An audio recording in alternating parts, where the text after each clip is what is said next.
Ok, bonjour, il est 20h, on va commencer. Le sujet du jour, c'est le campus, l'architecture campus. Ce qu'on appelle campus, en réseau. Je pense qu'on m'entendait super mal. Je disais donc, le sujet du jour, c'est les architectures campus. En réseau, les architectures campus, ça représente en fait ce qu'on va déployer pour donner de l'accès réseau à des utilisateurs. Donc là, on va pas parler de côté serveur, on va vraiment parler côté utilisateur. Donc les PC, les imprimantes, tout ce qu'il y a sur ce qu'on appelle le campus, c'est-à-dire les équipements périphériques d'utilisateurs qui sont déployés en fait dans les bâtiments. Donc si on a une entreprise avec plusieurs bâtiments et tout, le campus c'est cet ensemble de bâtiments. A l'inverse, le data center c'est là où il y a les serveurs. Généralement c'est dans un ou deux bâtiments ou locaux techniques, c'est pareil. Et là on va vraiment parler de ce qu'on va déployer sur le terrain en fait. Je vais reprendre ma tablette, ça reste le plus simple. Pour faire des dessins affreux. Ok, c'est parti. Donc on peut se dire, ok, dans une petite structure c'est simple. Généralement, hop là, il faut que je me mette ici. Ouais, c'est bon. Ce qu'on va avoir, hop, ça va être un ensemble de switches de distribution. Imaginons, on va faire de façon échelonnée, par étape. Le plus simple possible, globalement on a un switch, hop, voilà. À ce switch là, on va connecter des PC. Ok. Généralement, on va avoir besoin d'un accès internet et éventuellement d'une segmentation avec des VLAN, etc. Donc, pour faire l'interco entre les VLAN et pour faire l'interco avec internet, on va avoir besoin d'un routeur, évidemment. Alors déjà là, on a deux possibilités. Soit c'est cet équipement-là qui va router.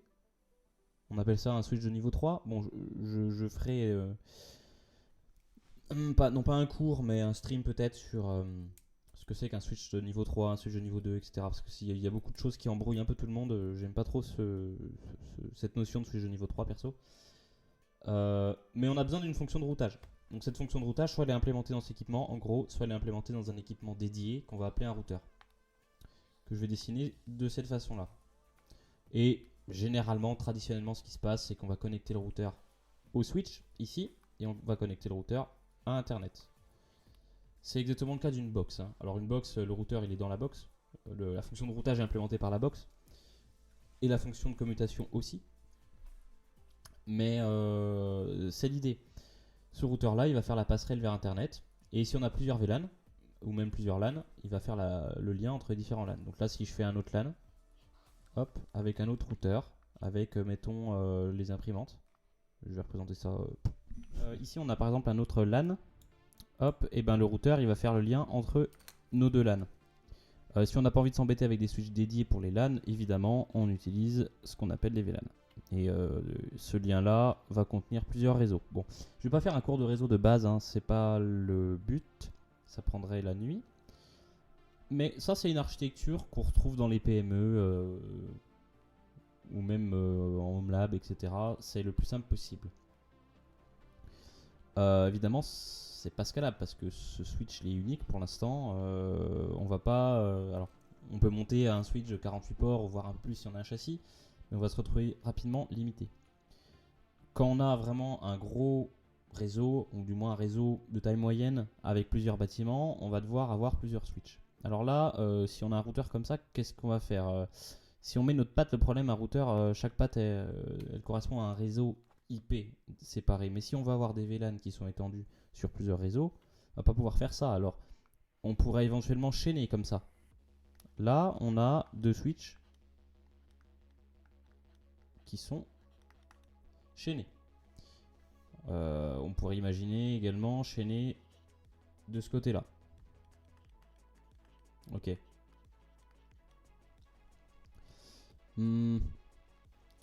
Mais ça non plus, c'est pas scalable. Parce qu'on va pas chaîner à l'infini non plus. Alors, il y a des gens qui font ça, mais c'est pas une bonne idée. L'idée, c'est de faire grossir le réseau. Mais ouais, l'idée est bonne, c'est-à-dire qu'on va faire des nouvelles pattes comme ça. Mais par contre, on va pas chaîner lui, il n'y a rien au bout. Ok. On va chaîner de cette façon-là. On va avoir un switch central en fait. Et on va mettre des autres switches ici. Ouais, là c'est des switches. Hein. Hop. Ok. Tac, on va mettre des switches. Et en fait, bah, on va se retrouver avec une config où ce switch là, il a un double rôle. Il a le rôle d'alimentation des autres switches et il a le rôle d'alimentation en réseau des PC. Et ça, c'est pas génial parce qu'en fait, il a deux rôles. Et si on grossit, on va peut-être vouloir. J'essaie de prendre la gomme. Ah, c'est pas mal ça. Voilà. On va peut-être vouloir faire en sorte que ce switch là, le gros au milieu là, il n'alimente que des switches. Ok. Alors, il a un rôle hyper central aujourd'hui, ce switch-là.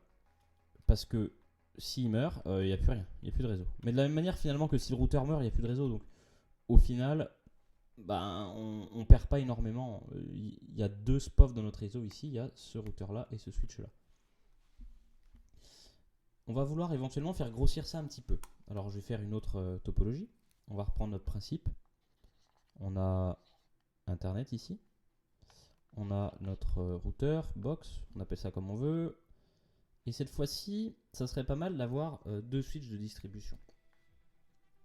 Alors comment on va connecter ça au routeur? Il y a plusieurs cas finalement. Il y a le cas où on va avoir un switch de niveau 3. On va faire ce cas-là. C'est-à-dire c'est un switch qui va avoir une fonction de routage. Donc ici, je vais plus dessiner un routeur, je vais dessiner un switch. Mais c'est un switch de niveau 3. Alors on va le représenter différemment en fait. On va le représenter comme ça. Tac, tac. Voilà. On va mettre ça comme ça. Et en fait, ce switch là, on va le redonder. Alors, il y a plusieurs façons de redonder. On va faire un scénario qui n'existe pas forcément dans la vraie vie, mais qui est facile à comprendre. Hop là, on a deux accès internet maintenant. On peut imaginer éventuellement qu'on a deux box opérateurs en fait, ici. C'est quelque chose qui se fait bien. Et c'est du coup là, on a deux routeurs en redondance. Ok. Et donc chacun de nos switches ici, qu'on va réorganiser un petit peu mieux. Faites pas attention aux couleurs. Des fois elles s'affichent, des fois elles s'affichent pas. C'est quand je termine bien la forme. En fait, ce qu'on va faire, c'est qu'on va les connecter de cette façon-là.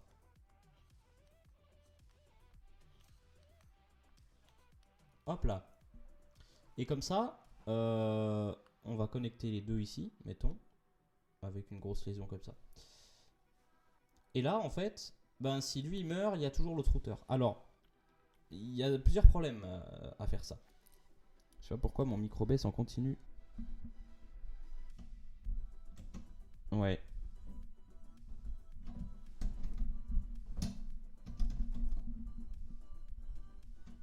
C'est bon. Ça devrait tenir.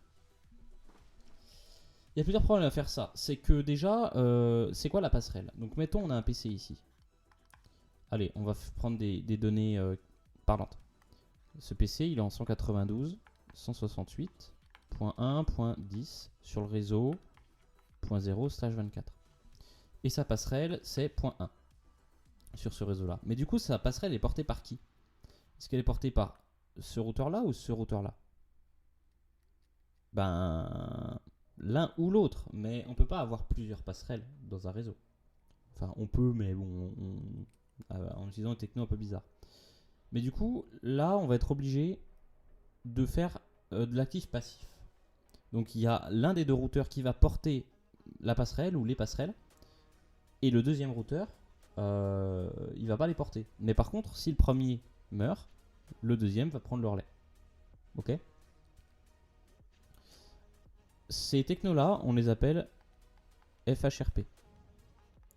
First Hop Redundancy Protocol.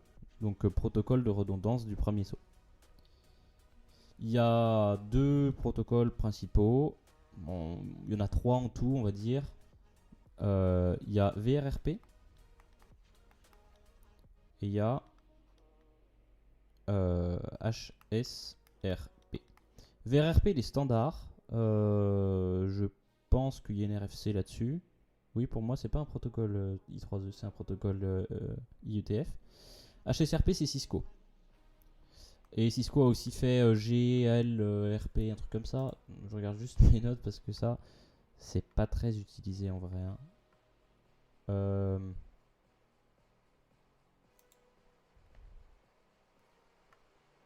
GLBP.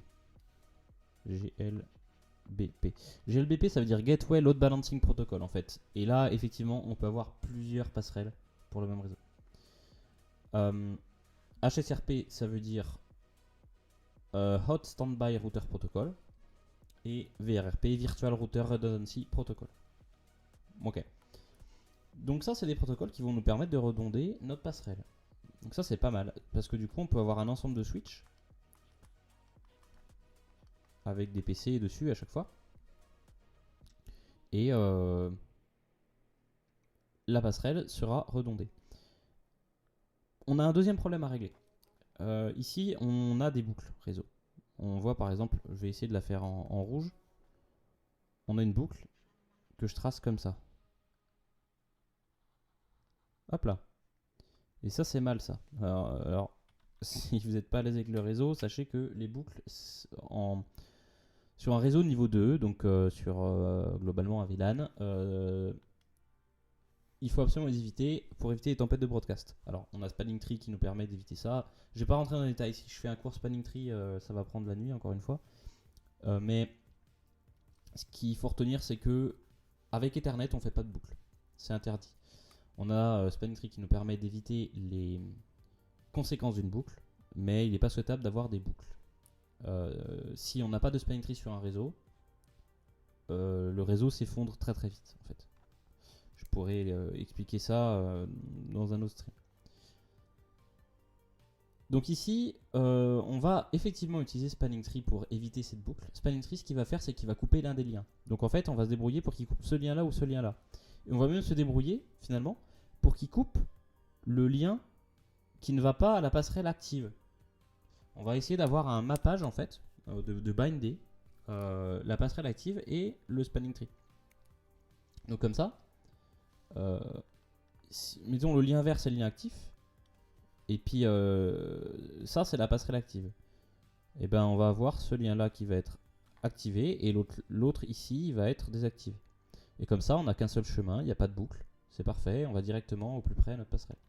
Si on fait pas ça, c'est pas très grave, mais ça veut dire que si c'est ce chemin là qui est actif, ça veut dire que tout le trafic va passer par là, par le lien d'inter-routeur finalement.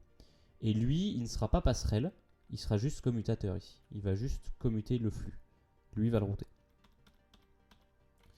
Il y a une bonne pratique, Cisco, même si je suis pas hyper fan de cette architecture, une bonne pratique qui utilise un protocole qui s'appelle PVST. PVST, c'est Per VLAN Spanning Tree. C'est PVST+. En gros, on peut avoir une instance de Spanning Tree par VLAN. L'avantage que ça va avoir, c'est qu'on va pouvoir load balancer en fait en disant bah la moitié des passerelles qu'on a, mettons on a 10 réseaux. On a donc 10 passerelles. 10 routeurs. La moitié des passerelles vont être portées ici et l'autre moitié va être portée là. Ça, et du coup, on va aligner nos spanning trees, vu qu'on peut en faire un par VLAN. Je sais pas pourquoi ça continue de baisser ce truc là.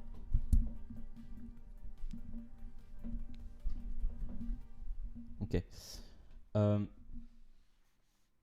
On va avoir un spanning tree par VLAN aligné sur le routeur qui va porter la gateway du VLAN. Donc mettons les gateways, enfin les réseaux pairs entre guillemets, ils vont être portés par ça et les réseaux impairs ils vont être portés par ça. Et ben en fait, on va avoir le spanning tree des VLAN pairs qui va nous envoyer ici et qui va couper ce lien là, et le spanning tree des VLAN impairs qui va couper ce lien là et qui va activer ce lien là. C'est une façon de faire. Et ça, c'est considéré comme une bonne pratique de Cisco. J'aime pas trop ça parce que je trouve que c'est compliqué. En fait, il faut gérer correctement son spanning tree. Si on a des centaines de VLAN, c'est l'enfer à gérer, tout simplement. Il faut bien faire attention que le VRRP ou le HSRP soit aligné avec la conf spanning tree. C'est pas impossible, c'est pas irréalisable, mais ça demande du suivi, des compétences et ça peut vite partir en live. si on fait pas les choses correctement. J'ai déjà vécu chez un client qui avait oublié une ligne de commande sur son routeur VRRP, et la moitié des imprimantes marchaient plus à cause de ça, à cause d'un problème de spanning tree finalement. Voilà, donc là on commence à avoir une infra qui ressemble à ce qu'on peut retrouver en entreprise. Si on va regarder du côté des autres architectures, qu'est-ce qu'on va retrouver? Alors, une archi comme ça, on l'appelle 2 tiers. 2 tiers parce que il y a une couche ici, une couche ici. Alors, il y a une nomenclature particulière. La couche ici, la couche qui donne accès au PC, on appelle ça la couche d'accès. Donc ça, c'est access ou accès. Access layer. C'est la couche d'accès au réseau. Et cette couche-là, elle va avoir 2 fonctions dans notre architecture 2 tiers. Elle va avoir la fonction d'agrégation des liens, des flux. Donc tous les fils qui sont tirés ici, c'est de l'agrégation. On les agrège. Et on appelle ça aussi la distribution. Alors il y en a qui disent que la distribution c'est là, mais non, la distribution c'est pas là, c'est une erreur de dire ça. Ce qu'on appelle distribution c'est ça. Et on a comme fonction, en plus de l'agrégation ou de la distribution, on a la fonction de routage qui est implémentée directement là-dessus. Ça c'est ce qu'on retrouve classiquement. Alors plus ou moins parce que généralement les gens ne respectent pas les bonnes pratiques et ils font un peu n'importe quoi. C'est pour ça qu'on peut avoir des archis comme ça, mais en fait, ils se disent ah on a du spanning tree, du coup on va tirer des liens là et puis là parce que ça nous arrange. Ouais, mais en fait ça c'est pas une bonne idée. C'est pas une bonne idée parce que ça fait un réseau qui est complètement hétérogène, qui est très risqué parce que on se base sur spanning tree pour gérer l'efficacité d'une part et la vie du réseau, parce que si spanning tree est mal configuré, on peut tout péter. Et c'est pas compliqué, hein. Alors il y a des sécurités aujourd'hui, mais il suffit que ici il y ait un petit switch qui se connecte, qui envoie des BPDU, donc les paquets spanning tree entre guillemets, en indiquant un bridge ID très faible. Un bridge ID c'est un paramètre de spanning tree. Et ben il devient route, il devient la racine de l'arbre spanning tree. Et donc les liens vont être coupés pour que tout converge vers ce switch là. Et donc là, on va avoir un réseau qui va être très très peu efficace. Parce que une bonne partie des flux vont potentiellement passer par un petit switch au fin fond d'un couloir. Donc spanning tree, ça marche, c'est pas un problème, mais il faut savoir le gérer correctement. Et ça demande des compétences. Et c'est assez pénible à débugger. Et on peut vite tout casser. Il faut retenir en fait qu'un niveau 2, ce qu'on appelle un niveau 2, donc un réseau, un VLAN on va dire. Encore une fois, je sais que je suis assez vague, mais c'est pas un cours fondamental de réseau là. C'est plus un cours d'archi. On va pas introduire de boucles dedans. Si on veut avoir des boucles pour avoir de la résilience, de la redondance, on va le faire en routant. Et ça, on le verra juste après. On va essayer de mettre du routage au plus loin possible, au plus près possible des utilisateurs. Plus on aura du routage près des utilisateurs, moins on aura de domaine de panne en fait. Là, le routage, il est uniquement à ce niveau-là. Ça veut dire que s'il y a un problème sur spanning tree, s'il y a un problème dans le VLAN des utilisateurs par exemple, ben tout le réseau est par terre. En amenant le routage au plus proche de l'utilisateur, on va réduire le domaine de panne. C'est-à-dire la panne, elle va être très localisée. Elle va plus prendre la proportion que ça prendrait avec cette architecture-là. Ici, on est un peu mieux. Alors, le domaine de panne, c'est toujours le même. C'est-à-dire, s'il y a un VLAN qui plante, il y a un VLAN qui plante. Mais on a une redondance. On apporte une redondance par rapport à tout à l'heure, avec une architecture 2 tiers redondée. Ça, c'est une façon de faire du 2 tiers. On va voir une autre façon de faire du 2 tiers. On a Internet. Ça, quelque part, on s'en fout un peu. On a toujours nos 2 couches. La première couche, hop, hop, hop, hop. Tac, tac. Sauf que cette fois-ci, on va plus en avoir 2 comme tout à l'heure. En fait, on va en avoir un, mais en fait un composé de 2. Et mon truc continue de descendre, c'est un truc de malade.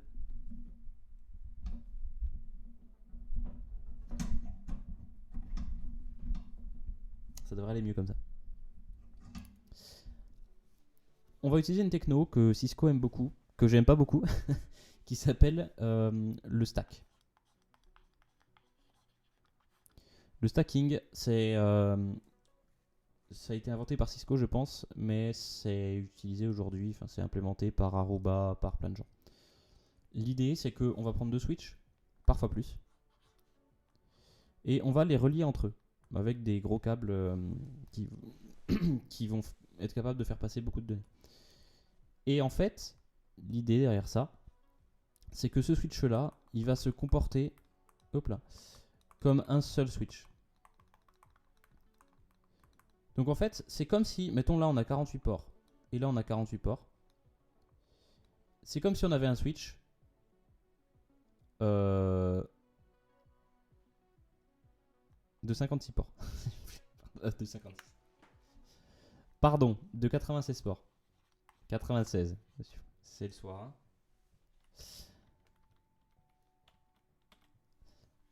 C'est comme si on avait un gros switch.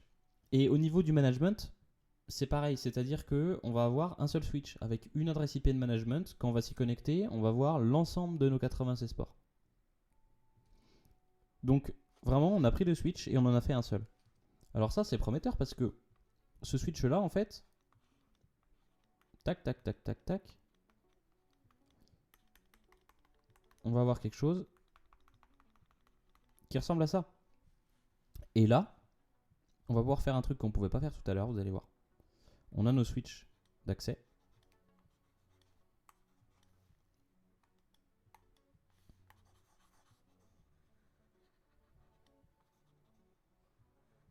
Ça, c'est juste pour la clarté. Ok.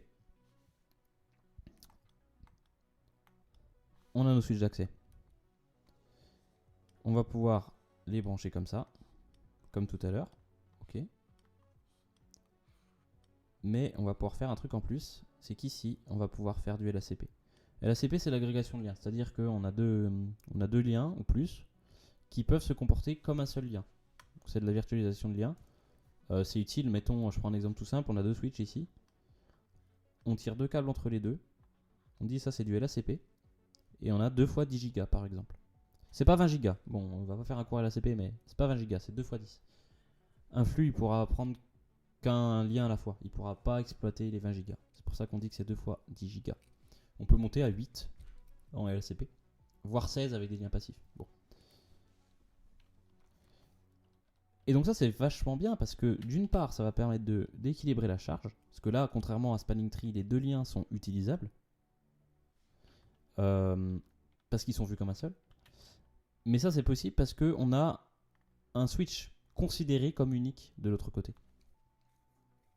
Et c'est ça qui est intéressant. Ici on ne pouvait pas faire ça parce qu'on avait deux switches différents. Et on ne peut pas faire du LACP vers deux switches différents, c'est impossible. Donc ici, on était obligé en fait d'avoir des liens qui sont bloqués avec Spanning Tree. Et bien, avec le stacking, l'avantage, enfin l'un des avantages, c'est ça. Alors on se dit, bah c'est super. Oui, c'est super, mais en fait, le stack, ça pose des problèmes, notamment quand on doit faire des mises à jour. Faire une mise à jour de stack sans interruption de service, c'est pas évident du tout. Il y a des générations avec lesquelles ça se passe pas bien, des gammes avec lesquelles ça se passe pas bien du tout, etc. Donc, moi, je suis pas fan du tout du stack. Je préfère gérer cette redondance avec du routage. Parce qu'encore une fois, le niveau 3 est fait pour ça. Il est fait pour mailler, il est fait pour être redondant. Le stack, néanmoins, ça reste très intéressant quand on veut pas trop s'embêter avec des protocoles un peu compliqués. Parce que là, si vous comprenez bien, vu que ça, c'est un seul châssis, il n'y a pas besoin de VRRP. Enfin, il n'y a pas besoin de FHRP ici. On n'en a pas besoin parce que c'est un seul équipement. Donc, en interne, avec les connexions qu'il y a entre les deux châssis, il y a une moulinette qui tourne et qui fait que le routage se passe au bon niveau. Alors après, vers quel port sont envoyés les Mac lors des requêtes ARP, etc., ça va dépendre. Mais ici, le routage, on n'a pas besoin de le gérer de façon compliquée. On a un seul châssis, on s'y connecte en SSH, on fait IP route je sais pas quoi et c'est terminé. Donc ça c'est vachement intéressant. C'est très simple à configurer pour le coup, une fois que le stack est mis en place. Le stack on peut aussi l'utiliser en accès. Ici on peut se dire bah en fait je vais mettre un deuxième châssis ici. Et même pourquoi pas un troisième et puis un quatrième. Et là on va avoir des maxi châssis qui vont être composés de petits switches, petits entre guillemets, hein. Ça peut être des switches 24 ou 48 ports, mais un U, donc comme ça. Et on va pouvoir les empiler. Et faire en sorte que au niveau du management ça soit pas compliqué. On reste sur quelque chose de très simple. Donc ça c'est intéressant. Voilà pour le stack. Donc là on est toujours sur du 2 tiers. Mais un peu amélioré avec cette notion de stacking. Il y a une autre notion qui existe qui ressemble un peu à ça, c'est le MCLag. Le MCLag, c'est pas du stack. On fait une petite parenthèse là-dessus parce que c'est intéressant et moi je préfère largement le MCLag au stack. Avec du MCLag, on a deux châssis, deux switches, indépendants. Ils ont chacun leur IP de management, etc. Mais on va les relier avec un lien spécial. Bon, en réalité, souvent il y a 3 liens. Avec une sorte de LACP ici. Cisco fait ça avec Nexus VPC. Oups, VPC. Aruba fait ça avec VSX. Et d'autres gens le font avec d'autres technos. Il n'y a pas de techno standard pour ça. C'est vraiment constructeur. Le VPC ou le VSX, ou du moins le Multi-Chassis Link Aggregation, ça, ça du coup c'est LACP. Hein. Enfin, LACP est une technique de lag. Là j'ai mis que c'était du LACP ici, mais en fait c'est on peut appeler ça du lag. Link Aggregation, agrégation de liens. Ici on va avoir de l'agrégation de liens multi-châssis. Et ça c'est cool. Ça veut dire qu'on va avoir deux châssis, on va pouvoir agréger les liens. Donc imaginons, on a un switch au-dessus, ici. On va être capable de faire ça. Et là il y a du LACP. Donc agrégation de liens vers plusieurs châssis différents. Donc ça c'est vachement cool parce que on est autonome au niveau des switches. On a du LACP comme on aurait du LACP, je rappelle, entre deux châssis, hop, on prend deux ports et puis on les met en LACP. Mais là, les deux ports, ils appartiennent à deux châssis différents. Et grâce à ces liens internes un peu bizarres, on va être capable de faire ça. Mais les deux châssis restent indépendants. Et donc ici, on va pouvoir mettre du VRRP si on route, avec un actif et un passif. Et les switches vont pouvoir être connectés en LACP. En pensant que on n'a qu'un seul châssis en face. Donc ça c'est vachement bien. J'ai tendance à préférer ça. Néanmoins, les technos de ce type-là, elles sont pas trop mises en place sur des switches campus, justement. C'est plutôt des technos data center. Alors, ça va avoir plein de conséquences. Il faut bien réfléchir comment est architecturée la couche 2 et comment est architecturée la couche 3 pour pas faire n'importe quoi avec ça. On a vite fait de s'en mêler les pinceaux, malgré tout. Parce qu'on a un L2 qui va être distribué sur les deux switches. Alors les deux switches vont se parler. Mais là aussi, il faut s'assurer que les flux arrivent sur le bon switch. Donc ça, c'est pas évident. Et finalement, c'est le même problème qu'avec le stack. Comment s'assurer que les flux arrivent sur le bon switch? Faut lire les docs pour ça. Les constructeurs l'expliquent, il me semble. J'ai plus trop en tête la façon dont ça fonctionne. Mais je sais que les constructeurs expliquent tout ça. Notamment avec Aruba. J'avais eu la discussion avec un collègue. Bien, fin de la parenthèse sur le VPC. Généralement, on voit pas trop ça en campus. On voit plutôt du stacking.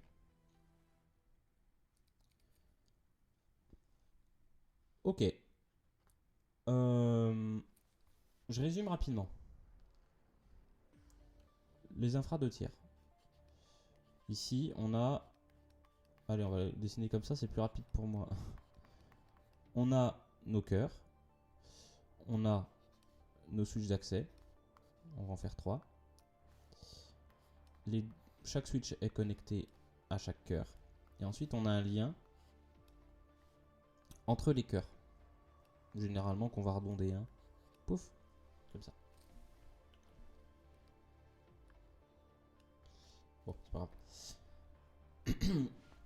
Ici, en fait, je ne l'ai pas précisé tout à l'heure, mais il y a 2 façons de faire les choses. Ce lien-là, il peut être L2 ou il peut être L3. En gros, la différence entre les deux, ça va être la présence de spanning tree. S'il est L3, on n'a pas de boucle. Dans tous les cas, il faut gérer la redondance de la passerelle avec un FHRP, donc VRRP par exemple. Mais ici, si on réfléchit bien, je vais faire le schéma plus simplement en fait. Avec seulement 2 switches d'accès. Voilà. On va être comme ça, comme ça. Comme ça, comme ça. Et comme ça. On peut imaginer que le VLAN 10 il soit rouge et le VLAN 20 il soit vert. Comme ça. Si on fait ça comme ça, alors ici ça demande qu'il y ait un switch VLAN 10 et un switch VLAN 20. On n'a pas de boucle parce que ce lien là, il est routé. C'est-à-dire qu'il ne participe pas à la commutation. C'est un lien qui va servir... C'est un lien qui va servir... Vous savez moi il va servir à quoi ce lien là? Parce que dans le cas le plus simple, on a la passerelle du VLAN 20 par exemple qui est là. Je vais plutôt le mettre à l'intérieur. Je rappelle, c'est pas un cours, hein. C'est une réflexion commune. Et la passerelle du VLAN 10 qui va être là comme ça. On va avoir besoin, ouais c'est ça, on va avoir besoin de la basculer. Si cet équipement meurt, on va avoir besoin que la passerelle du VLAN 10 existe ici. Et là, bah, on a déjà un lien, c'est ça qui est cool. C'est-à-dire que là, on n'a pas de boucle. En fait, ce lien-là, il pourrait presque ne pas exister. Il existe pour la... C'est ça. Il existe pour le protocole de routage VRRP. Enfin, de routage, pardon. Le protocole de FHRP. Bah, pour VRRP. Il faut que les deux switch, les deux routeurs communiquent entre eux hein, pour VRRP, évidemment. Pour que l'un détecte que l'autre ne répond plus. Donc, ici, si on regarde bien le VLAN rouge, ben, il boucle pas. Y compris quand lui, il est pas mort. Donc en fait, on fait arriver notre VLAN et lui, il continue de sombrer. On fait arriver notre VLAN sur finalement les deux routeurs potentiels. Celui qui active, bah lui, il envoie l'ARP et puis du coup, le PC qui serait là, ben, il sait joindre la Mac de lui parce que la Mac de lui a été apprise ici. Donc ça, c'est bon. Et puis le jour où il y a une bascule, et ben, celui qui reprend le relais ici, il va annoncer un ARP qui va arriver là. Et surtout, le switch, il va recevoir la trame et il va mettre à jour la Mac sur ce port là. Donc ça, c'est pas un problème. Et on n'a pas besoin de spanning tree pour faire ça. Le problème, si j'ai le VLAN 20 qui est aussi présent ici, est-ce que ça pose un problème en fait? Ben oui, parce qu'il faut que le VLAN 20 existe là aussi. Et là. Et là, on a une boucle en fait. Est-ce qu'on a une boucle? Vous voyez une boucle? J'ai l'impression qu'il y a une boucle. Oui, j'ai l'impression qu'il y a une boucle. Mais qui passe pas par là. Contrairement à tout à l'heure. La boucle, elle passe pas là. Hein. On est d'accord. Ça, c'est un lien qui n'existe pas au sens des VLAN. Faut l'ignorer.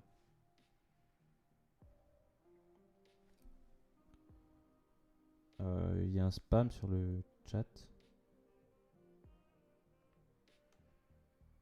Comment je dégage ça? Déjà la dernière fois. Bloqué.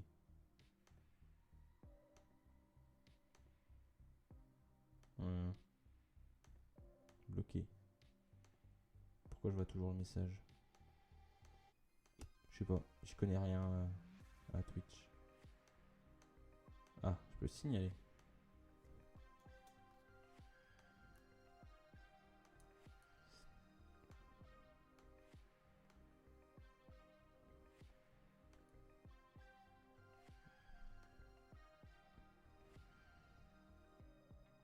Bannir. Voilà, parfait. Banni. Ok, bon.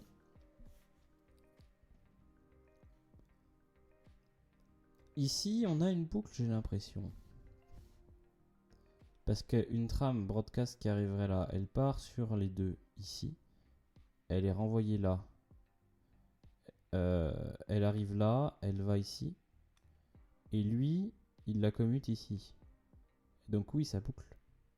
Donc ça boucle. Donc ce modèle-là, je pense qu'il est... Et ben, il faut du spanning tree aussi. Ouais, c'est ça. En fait, dans les notes que j'ai qui sont issues du bouquin de Cisco, on a un VLAN par switch d'accès. C'est ça. Donc, c'est très très limitant. Mais, ça me choque pas tant, en fait. Parce que... Enfin, ouais, si, ça c'est très contraignant. Un VLAN par switch d'accès, c'est très difficile à mettre en œuvre. Parce qu'aujourd'hui, on va avoir des PC, on va avoir des imprimantes, on va avoir des tas de choses qui vont être connectées sur les switches d'accès. Si on doit déployer un switch juste pour brancher une imprimante, c'est hyper casse-gueule. Ça va pas le faire. Donc, c'est bien joli d'avoir un lien routé entre les deux et de limiter les VLAN, mais enfin de limiter justement le spanning tree grâce à ça, mais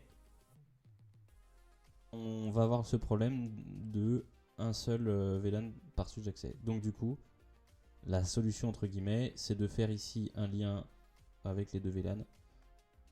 Et là par contre on a une belle boucle et on va gérer avec les poids spanning tree sur les interfaces. On va gérer la boucle de cette façon là avec spanning tree. Ok. Alors, pour finir sur le 2 tiers, on verra que le 3 tiers, une fois qu'on aura balayé toutes ces notions là, ce sera pas très compliqué. Pour finir, le 2 tiers, on peut router à l'accès. Ça, c'est très rigolo. Personne fait ça. Si, en vrai, il y a des gens qui font ça, mais pas à la main. Avec des solutions comme SD Access. Donc des solutions automatisées, en fait. L'idée, c'est que là, on va avoir nos switches d'accès ici. Nos PC. Hop. Et en fait, tout va être routé. Et donc là, on va avoir un protocole de routage qui va tourner. Tous les liens seront potentiellement utilisés. Et surtout, il n'y a pas de problème de spanning tree ici. Parce que le LAN, il est contenu au switch. Hop. Alors là aussi, avec ce genre d'infra, on a VLAN 10 ici, puis VLAN 20 ici. Et on ne peut pas avoir un PC du VLAN 20 qui serait à ce niveau-là. Ça, c'est une contrainte. Cette contrainte, on la résout aujourd'hui avec du VXLAN en fait. Parce qu'on va pouvoir s'affranchir de... On va pouvoir avoir un réseau routé avec... en s'affranchissant des contraintes géographiques. Et sans utiliser spanning tree. Mais ça, c'est pas le sujet du jour. Qu'est-ce que j'ai dans mes notes? Ah oui, alors, autre chose intéressante, c'est que là, on n'a pas besoin de FHRP. La passerelle est là. La passerelle est là. Dans cet équipement-là. Donc en fait, ici, la passerelle est locale. Elle est au plus près des utilisateurs. Et ensuite, le protocole de routage détermine par où on passe, au plus court, pour rejoindre l'autre réseau, par exemple. Donc par exemple, ici, le flux entre le VLAN 10 et le VLAN 20, il va arriver là, il va être routé en direction du VLAN 20, et là, le chemin le plus court, ça va par exemple être comme ça. Ici, il va arriver, hop là. Ok. Donc ça c'est bien parce que du coup tout est automatique parce que il y a un protocole de routage. Donc si on ajoute un nouveau switch, c'est très facile, etc. On peut ajouter autant de switches qu'on veut. Il n'y a pas de spanning tree, il n'y a pas de FHRP, donc de VRRP. On utilise beaucoup mieux les liens parce qu'on bloque aucun lien. Le troubleshoot est plus simple. Ça c'est important, il suffit de faire des trace routes et on voit par où ça passe en fait. C'est impossible de faire ça avec un L2 Ethernet. Donc c'est un vrai gain. Et la convergence est plus rapide. J'en ai pas parlé, mais spanning tree ça met du temps à converger. C'est-à-dire quand il y a un problème, ou même pas un problème, un changement de topologie. Suivant le type de changement de topologie, on peut avoir une interruption de plusieurs secondes. Alors historiquement c'était 30 secondes voire une minute. Aujourd'hui c'est quelques secondes, mais quelques secondes c'est beaucoup. Quand on est par exemple en appel de Teams, si ça coupe pendant 10 secondes la communication, c'est hyper pénalisant. Il suffit qu'il y ait un lien qui bagote, et là c'est l'enfer absolu parce que c'est tout le temps en train de couper, de revenir, de couper, de revenir. Et un lien qui bagote, ça arrive souvent en réseau, pour plein de raisons. Avec du routage, on n'a pas ces problèmes-là. Alors ça dépend du protocole de routage utilisé, ça dépend d'à quel point il est bien configuré ou pas. Mais généralement, la convergence est beaucoup plus rapide. Et on peut avoir des liens de secours, ce qui fait qu'on perd un ping, mais c'est tout, quoi. Voire zéro. Mais par contre, on va pas pouvoir avoir de VLAN qui vont être présents sur plusieurs switches dans une topologie comme ça. C'est pas toujours un problème. Il est si tard. Ok, alors, on va commencer à voir des choses un peu intéressantes. Je vais prendre une image qui est pas de moi, qui est issue de Jeremy IT Lab. Je sais pas si je peux coller en fait.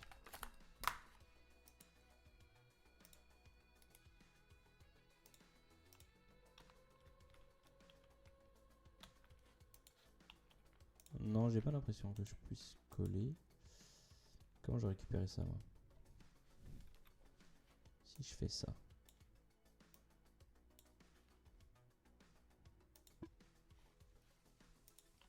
Voilà.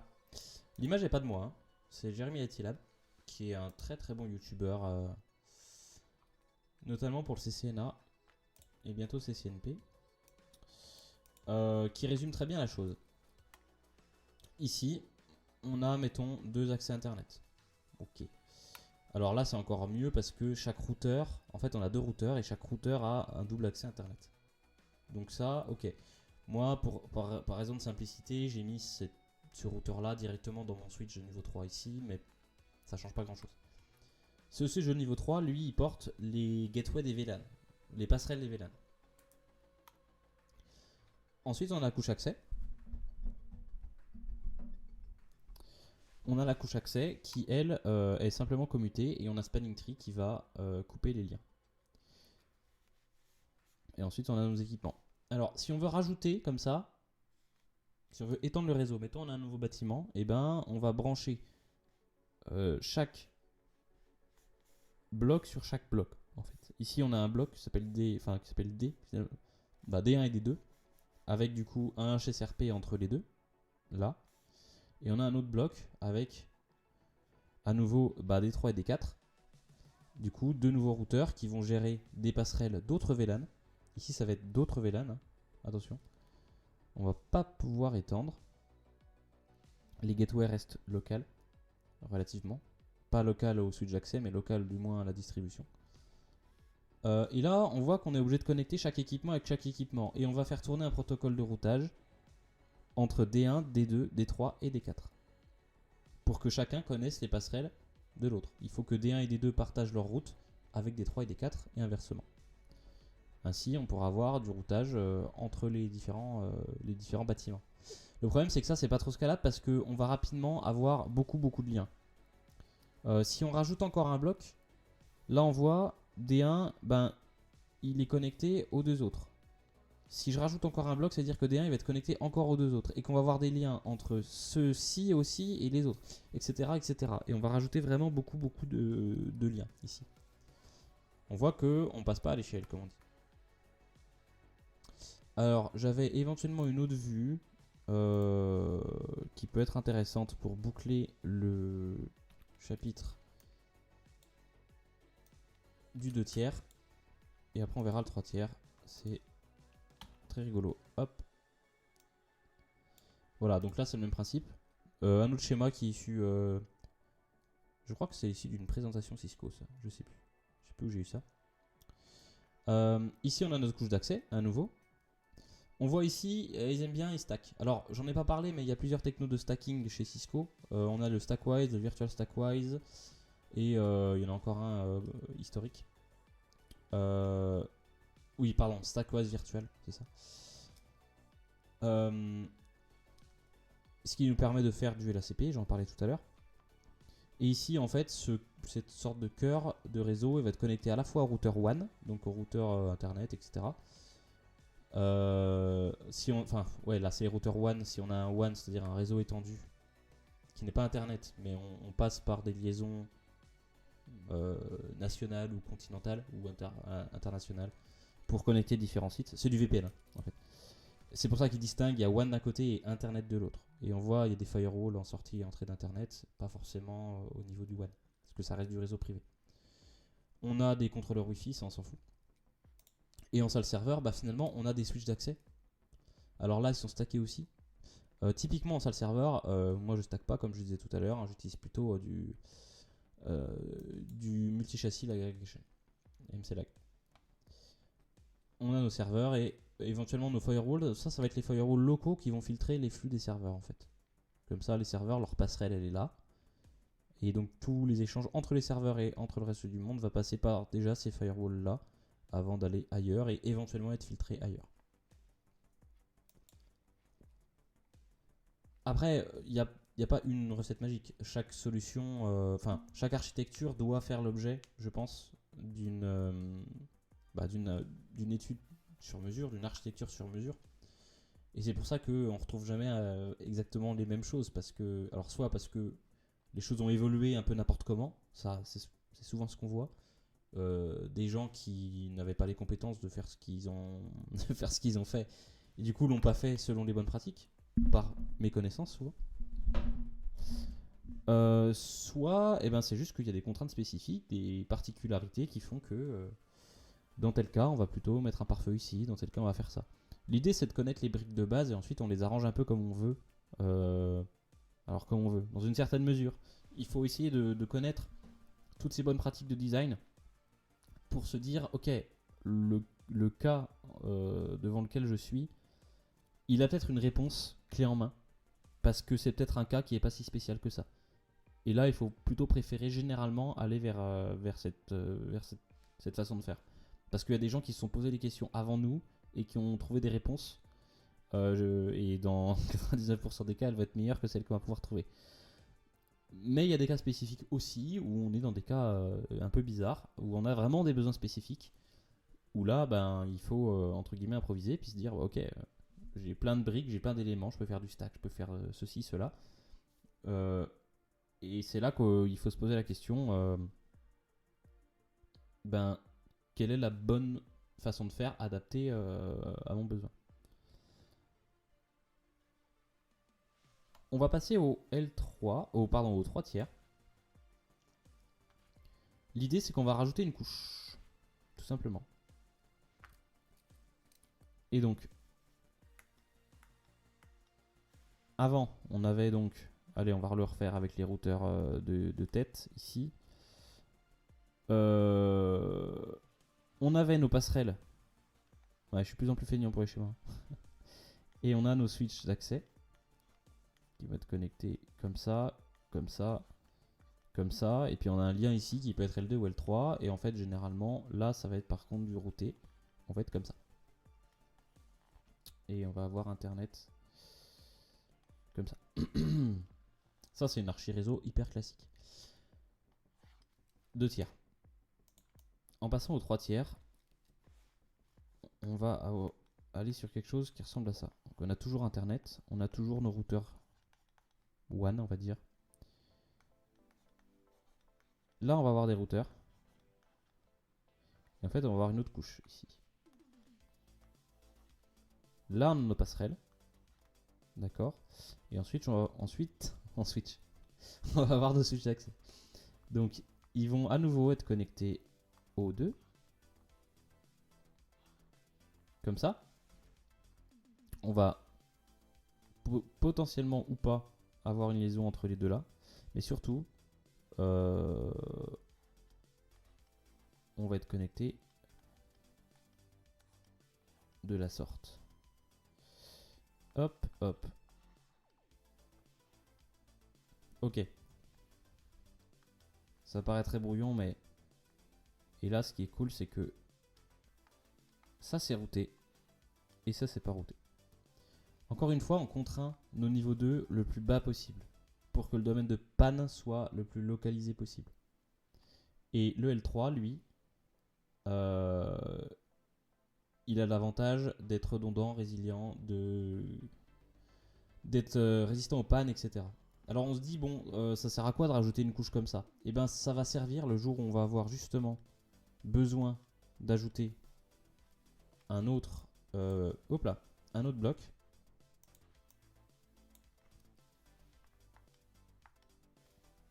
Ici, passerelle locale, etc. Et ben en fait, on va se connecter de la sorte dessus. Et ensuite, on va avoir nos switches. Comme ça. Et ça, c'est beaucoup plus scalable parce qu'à chaque fois, on rajoute simplement 2 liens. On rajoute plus un lien par bloc, en fait. Donc, on passe d'une progression en n-1 sur 2 à une progression en n plus 2 à chaque fois, quoi. Donc, c'est beaucoup plus simple. Ici, je peux encore rajouter un bloc avec mon VRRP ou autre. Hein. Et là, je me connecte. D'ailleurs, j'ai fait une petite erreur. Chacun est connecté aux 2. Donc, ok, il y a 4 fils à tirer à chaque fois, mais il n'y en a que 4 à chaque fois. Donc, lui, il va être connecté au premier et au deuxième. Lui va être connecté au premier et au deuxième.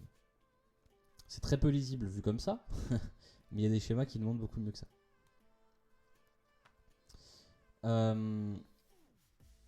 Bon, généralement, on va avoir ce lien ici hein, qui va exister à chaque fois.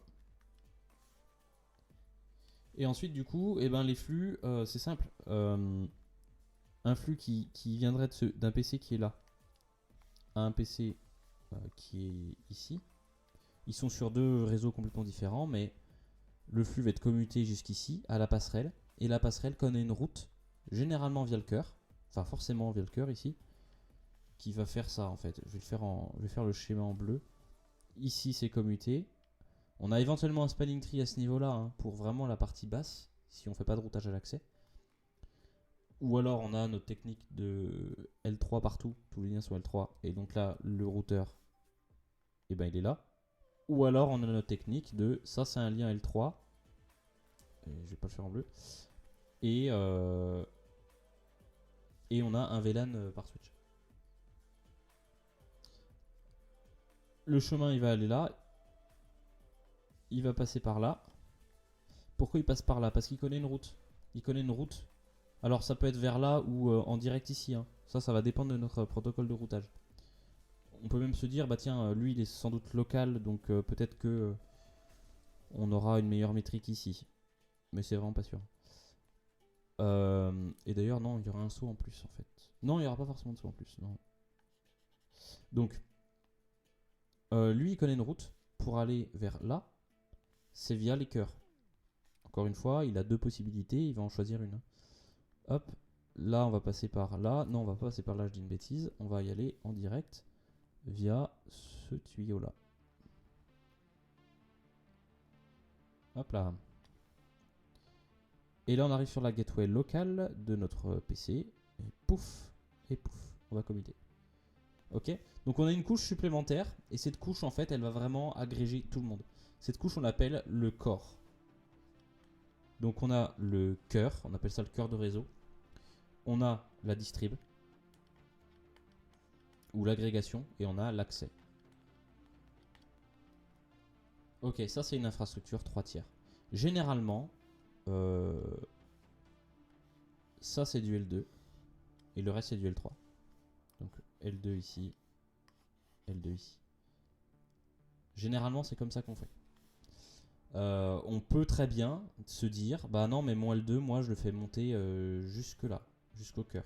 Et ma distribution elle est L2. Ça je le vois très souvent. C'est dommage parce que ça fait des domaines de broadcast qui sont énormes. Il commence à me saouler un petit peu.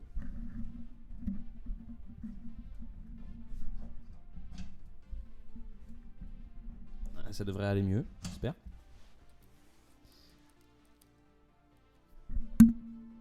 Ok. Ça fait des domaines de reclasse qui sont énormes, donc des domaines de panne qui sont énormes, des domaines spanning tree qui sont énormes, donc à troubleshooter c'est l'enfer. Mais comme les gens ont peur du routage pour des raisons qui m'échappent, eh bien on est bloqué avec ça. Mais la bonne façon de faire, c'est d'amener, comme je disais tout à l'heure, le routage au plus bas possible, histoire qu'on évite de débarrasser de toutes les contraintes qu'apporte un L2. Notamment l'impossibilité d'avoir des boucles, notamment tout ce genre de choses, le troubleshooting difficile, etc. Et très très vite arriver dans le monde du routage, et là c'est beaucoup plus simple. C'est utile de faire une 3 tiers comme ça, un 3 tiers avec un core, de la distrib et un accès, à partir de 2 paires de distribution. Donc comme je disais tout à l'heure, bon là qu'on a une paire de distribution, bah, c'est pas la peine de mettre une couche une couche supplémentaire, ça n'apporte rien. Par contre, quand on en a 2, comme je l'ai fait ici, là ça commence à être utile. Et là c'est scalable, on peut aller plus loin. Finalement, quelle est la fonction de chacune des couches? Si on reprend. L'accès, c'est les équipements terminaux. Donc ici, on va mettre toute l'intelligence qui va être liée aux équipements terminaux. Ça va être quoi? Ça va être du PoE. On peut implémenter du PoE ici. On va implémenter du NAC. Donc 802.1x, généralement. 802.1x. Tout ce qui est contrôleur, enfin pas contrôleur, mais borne Wi-Fi. La couche d'accès, la couche d'accès, ça va être le Wi-Fi.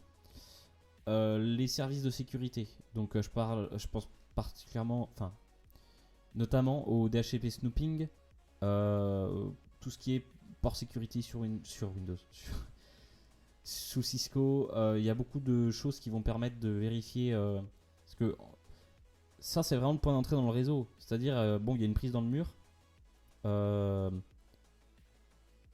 Il faut faire attention à ce qui arrive sur notre réseau. Il y a une prise dans le mur, n'importe qui entre guillemets peut se brancher son PC, sa machine, peut-être un switch, peut-être un routeur, peut-être un serveur. C'est donc ici qu'on va mettre une bonne partie de la sécurité en fait. Quand on pense sécurité, on pense firewall, mais non. Il y a aussi une grosse partie de la sécurité qui est qui a le droit d'accéder à mon réseau et qui a le droit de faire n'importe quoi ou pas sur mon réseau. Et notamment, le DHCP snooping par exemple, j'en parlais juste avant, ça permet d'éviter qu'un serveur qui serait branché plus ou moins malencontreusement sur une prise réseau devienne le serveur DHCP du réseau et accepte les requêtes DHCP des voisins. Et auquel cas, ça serait catastrophique parce qu'on ne maîtriserait plus du tout l'adressage de notre réseau. C'est ce genre de choses-là qu'on va implémenter dans la couche 2. On va aussi faire du marquage QoS à cet endroit-là. C'est-à-dire, ok, le flux il arrive depuis un PC ou depuis un téléphone. On va le marquer en QoS à ce moment-là, à partir de là.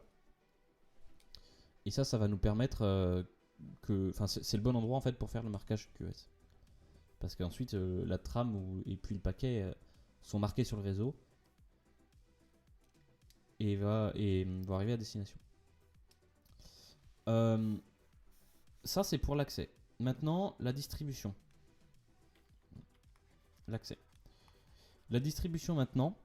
Bon, le but c'est déjà d'agréger, comme je disais tout à l'heure, la connexion. Alors, ensuite, on va généralement ici, à ce niveau-là, mettre en place les passerelles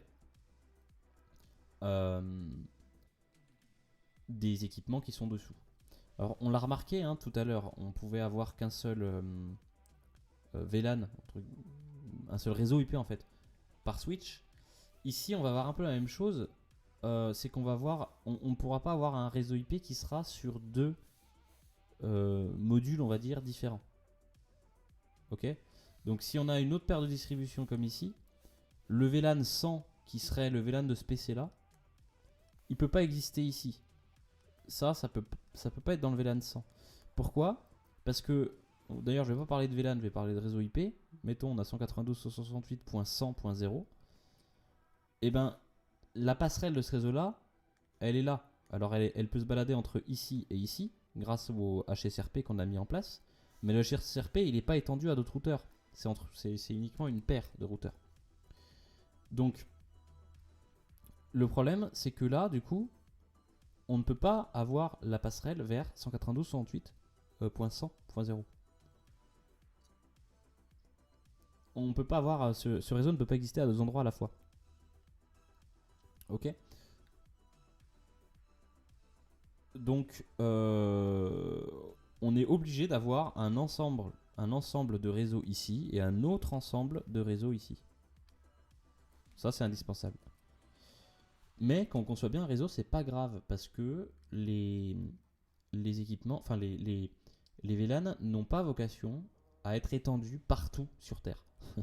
C'est-à-dire que si vous avez besoin d'un VLAN à 2 endroits complètement opposés dans un campus, il y a peut-être un souci de conception.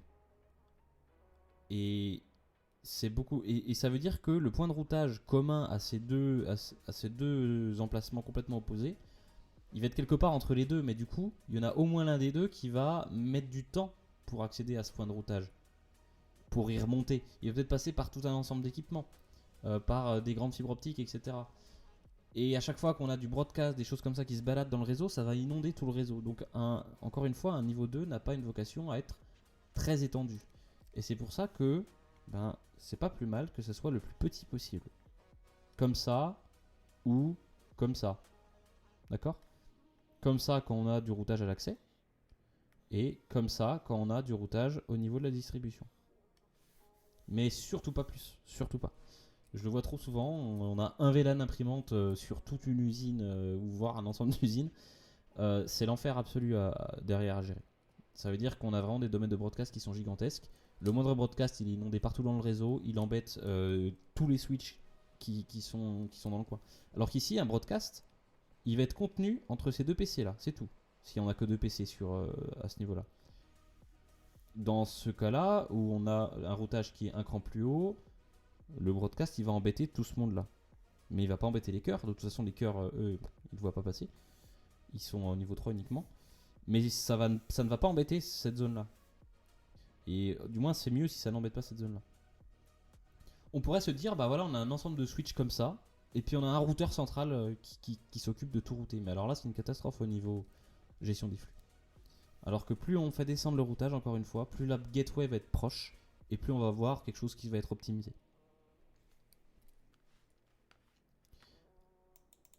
Ok, la distrib. En fait, on peut voir ça dans un schéma comme celui-ci, comme la frontière entre le L2 et le L3. Donc il y a le L2 en bas, le L3 au-dessus. Ok, donc tout ce qui est en dessous, ça fait pur L2, c'est-à-dire il n'y a pas de notion d'IP. Les switches, ils n'ont pas d'IP. C'est que des switches, c'est pas des routeurs. Et à partir de la distrib, on va avoir des switches qui vont savoir faire aussi du routage. Donc on appelle ça des switches de niveau 3. Moi j'appelle ça des boîtes dans lesquelles il y a un switch et un routeur. En fait, faut plutôt le voir comme ça. Faut plutôt raisonner en fonction, je pense. On a dans un même équipement la fonction de commutation qui va s'occuper de gérer le spanning tree, de gérer la commutation avec les adresses MAC, etc., la commutation des trames, sur la partie basse, et sur la partie un peu plus haute, plus vers le cœur, la fonction de routage. Avec du coup la gateway des différents réseaux qui vont être disponibles en dessous, et les intercos avec les routeurs qui sont plus hauts que nous. Donc la couche cœur et internet, etc. On peut mettre à ce niveau là des ACL également, parce qu'on va pas forcément mettre un firewall à chaque fois ici. Ici, si on veut faire du filtrage, déjà un premier niveau de filtrage, grosse maille, on va plutôt mettre en place des ACL. Alors on pourra en reparler, positionnement du firewall et tout, c'est un sujet qui est assez compliqué je pense. Ça dépend si on a des VRF, ça dépend de plein de choses. Mais typiquement, les firewalls ils vont se trouver dans les couches plutôt hautes. Parce que les firewalls c'est des machines qui coûtent cher et généralement on va les mettre en coupure d'internet ici. Voilà. Si on veut faire du filtrage inter-VLAN par contre, avancé on va dire, ben oui, là effectivement on va pouvoir éventuellement remonter le routage plus haut. Et là il y aura effectivement un peu moins d'intérêt à avoir du L3 qui arrive bas. Parce que si on a un routage obligatoire en haut, ce que va nous apporter un routage amené assez bas à la distrib voire à l'accès, c'est tout tout ce qui est autour de la redondance. Donc on va avoir une première passerelle ici, mais cette passerelle elle aura une route systématique vers un firewall qui serait là, pour ensuite redescendre. Bon, c'est pas terrible. Et surtout, il faut malgré tout implémenter des ACL pour interdire tout trafic entre deux VLAN au niveau... ça devient complètement illisible mon truc. Mettons vous avez un PC là qui veut parler à un PC qui est là, qui est pas dans le même réseau. Il faut interdire cette communication là. Et donc il faut vraiment avoir une seule route vers lui. Il y a plusieurs façons de gérer ça. On peut utiliser des VRF par exemple pour empêcher, par exemple ici si on fait du routage à la distrib, empêcher le routeur qui est là, qui est la passerelle de lui, empêcher de voir les autres passerelles qui sont là. On n'a qu'à les mettre dans des VRF, et la VRF elle a une seule route par défaut, c'est le routeur. Et là il y a une fuite, c'est le firewall. Et là il y a une fuite de route qui permet de passer d'une VRF à l'autre. On redescend, on arrive dans cette VRF là, et voilà. Ça complexifie un petit peu les choses. Donc quand on veut commencer à mettre en place du routage bas dans l'arborescence, mais en même temps avoir du filtrage, on va dire avancé, oui là ça va être compliqué. Et là peut-être que on va devoir remonter un petit peu l'emplacement du routage. Après, on est sur un campus. Normalement, dans un campus, il n'y a pas de flux Est-Ouest. Donc, les flux Est-Ouest, c'est les flux de PC à PC en fait. Ça n'existe pas. Ça existe dans un data center, et dans un data center, on fait autrement. On a une topologie qui n'est pas du tout du 3 tiers en général, qui est du span leaf. Et on peut accéder à un firewall beaucoup plus facilement qu'avec ce genre de topologie. Parce qu'on s'est fait pour du trafic Est-Ouest. Non, ici, on va avoir du trafic nord-sud. C'est-à-dire on va tout le temps monter ou descendre. Monter pour aller sur internet, ou monter pour aller sur un autre site, ou monter pour aller sur le data center. Qui va se retrouver un peu à part ici, le data center, connecté généralement ici comme ça. Donc on va avoir du trafic nord-sud. Donc de toute façon, le trafic est-ouest, on ne devrait pas en avoir. Donc à partir de là, je pense que il n'y a pas trop de problème à mettre en place des ACL qui justement interdit le trafic inter-VLAN dans un campus. Pour moi, il n'y a pas vraiment lieu d'être. On va me dire oui, mais les imprimantes. Non, les imprimantes, normalement, elles se connectent à un serveur d'impression. Enfin, les PC ils se connectent à un serveur d'impression qui, eux, se connectent aux imprimantes. Et le serveur d'impression, bah, il est là. Donc, de toute façon, ça reste du trafic nord-sud. Et à part vraiment des choses spécifiques, il n'y a pas trop le besoin d'avoir du trafic est-ouest dans un campus, je pense. Je sais pas ce que vous en pensez. Donc, au final, oui, je pense que on met en place une ACL ici, sans parler de VRF. On met en place une simple ACL au niveau du routeur d'accès, ou éventuellement au niveau de la distrib, pour empêcher le trafic inter-VLAN. Et on fait remonter tout le trafic au cœur. Au firewall.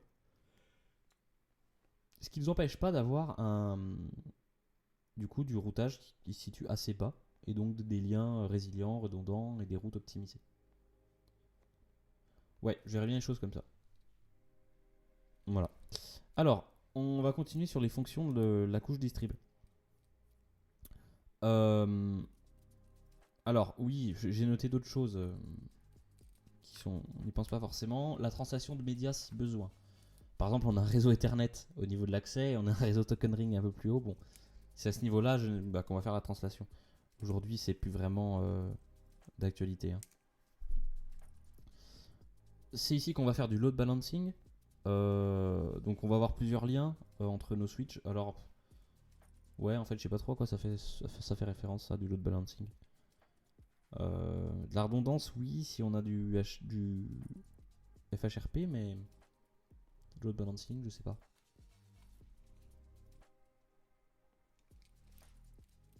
Ah, il est 21h, je suis explosé à cette heure-ci.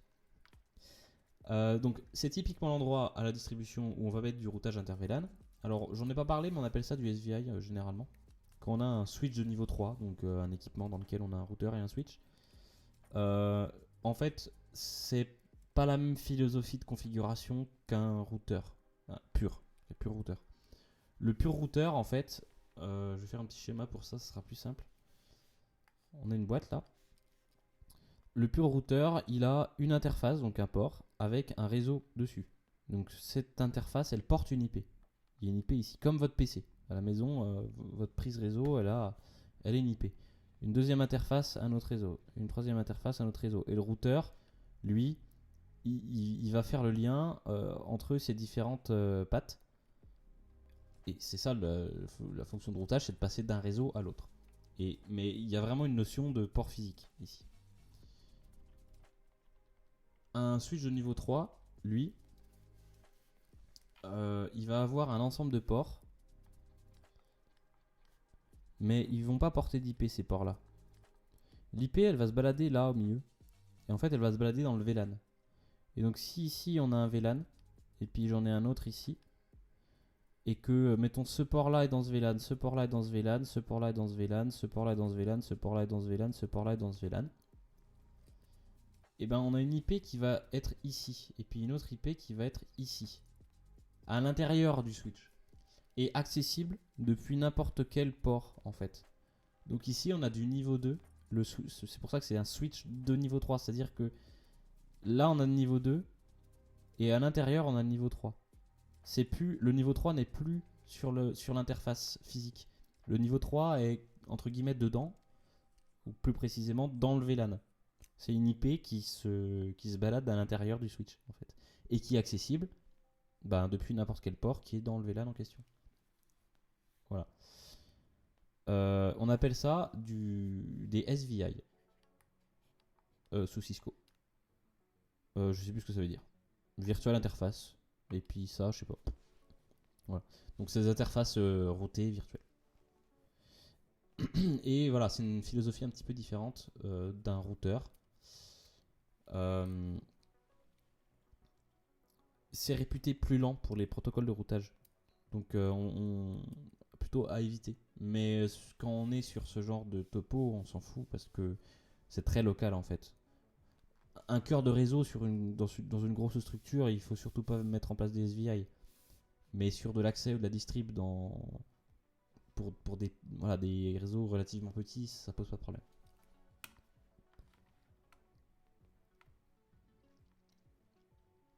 On a de la redondance à ce niveau-là, donc soit avec du spanning tree, éventuellement du per VLAN spanning tree, du PVST+, pour avoir plusieurs liens si on fait pas de routage de l'accès. Voilà.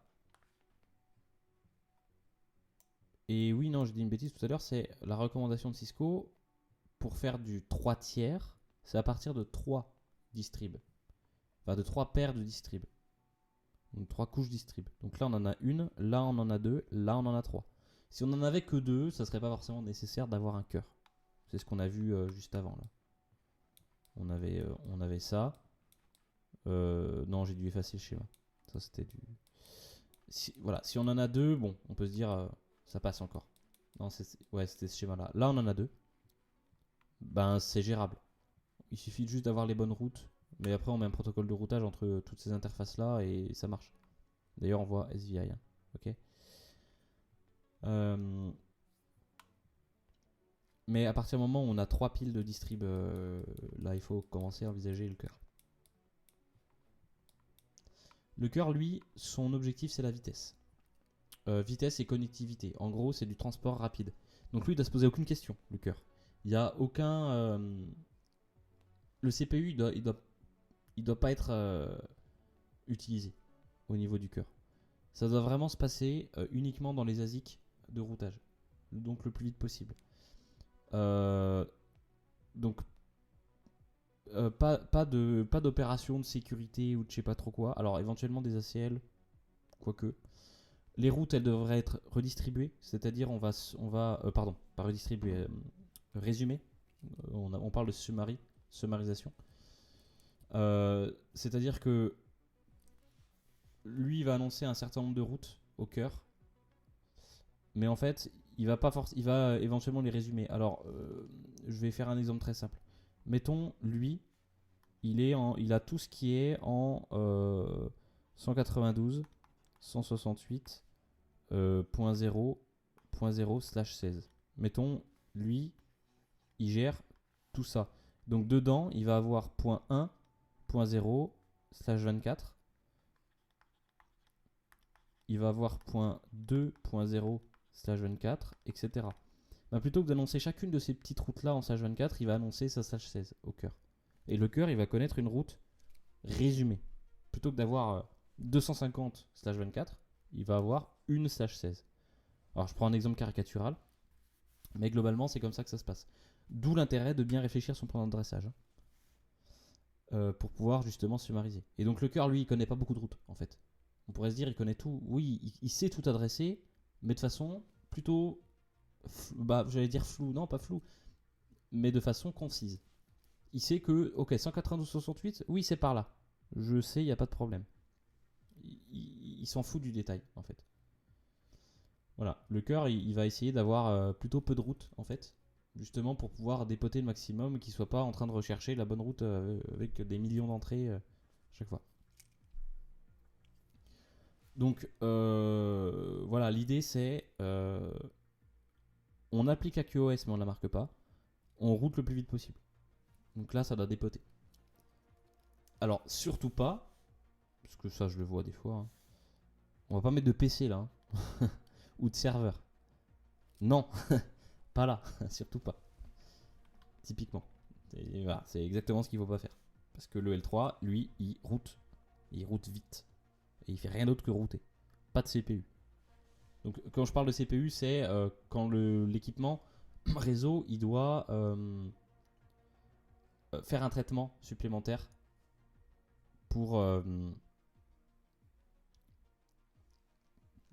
pour traiter le paquet, c'est-à-dire pour router le paquet. Donc par exemple, réfléchir à marquer la QoS en fonction de telles règles, appliquer de la sécurité, faire du... Voilà.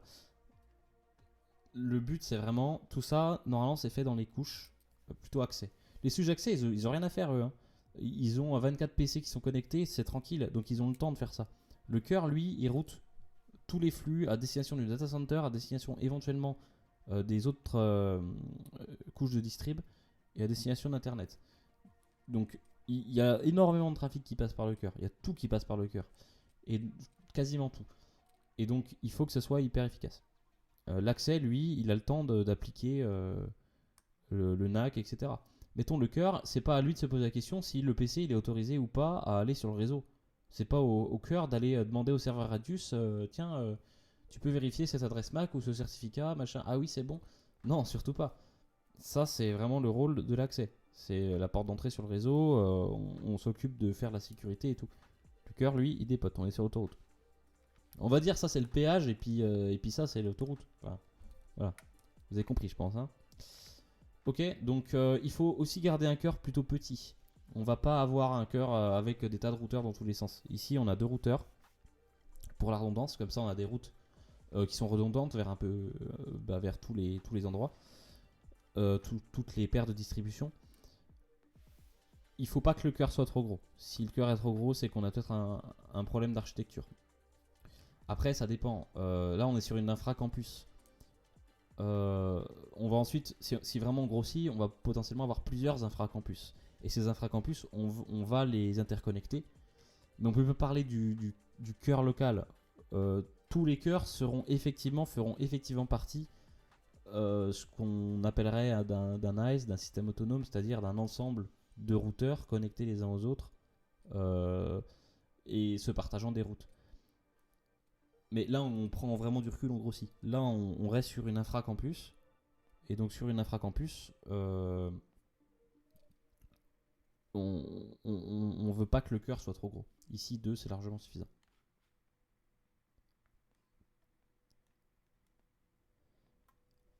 Ok. Alors, j'aurai un schéma ici. Très joli. C'est un schéma qui est très connu, un schéma de Cisco. Qu'on voit régulièrement.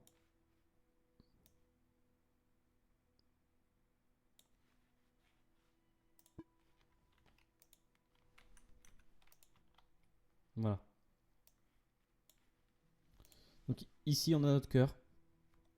On a 2 paires de distrib qui ont chacune 4 switches d'accès.